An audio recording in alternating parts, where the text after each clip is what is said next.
ও জিবরাইল,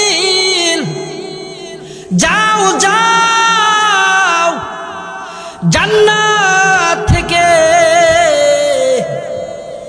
দামি দামি অলংকার, দামি দামি ফুল দিয়া বরাকটারে সাজাইয়া আমার পয়গম্বর, আমার হাবিব, আমার বন্ধুর নিকটে চলে যাও।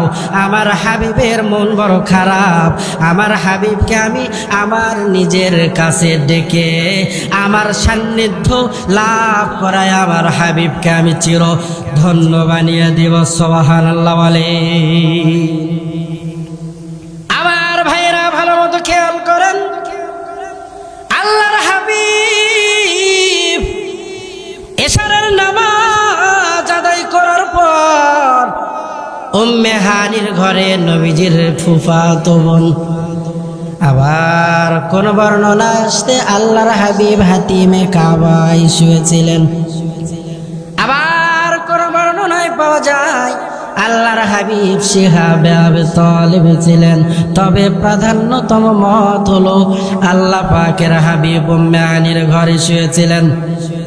জিবরিল আমিন ফেরেশতাদের বহর নিয়া মিকাইল আলাইহিস সালাম সহ ইসরাফিল আলাইহিস সালাম সহ আল্লাহর হাবিবের ঘরের ছাদের উপরে এসে ছাদটা ফেরে আল্লাহর হাবিবের ঘরের ভেতরে প্রবেশ করছে। আল্লাহর হাবিব ঘুমন্ত, জিবরিল আমিন তার পাখা দ্বারা আল্লাহর হাবিবের পায়ের কিনারায় টাচ করা মাত্রই আল্লাহর হাবিবের ঘুম ভেঙে যায়। মারহাবা বলে।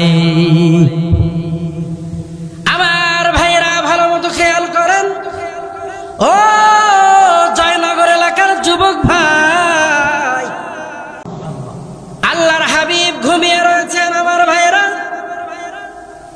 জিবরিল আমিন এসে বললেন, ও পয়গম্বর, আল্লাহ তাআলা আপনারে দাওয়াত করেছেন, তাড়াতাড়ি আপনি রেডি হইয়া যান। জমজমের পানি দিলেন আল্লাহর হাবিব, জমজমের পানি দ্বারা ওযু বানায়া নিলেন। ও জিবরাইল,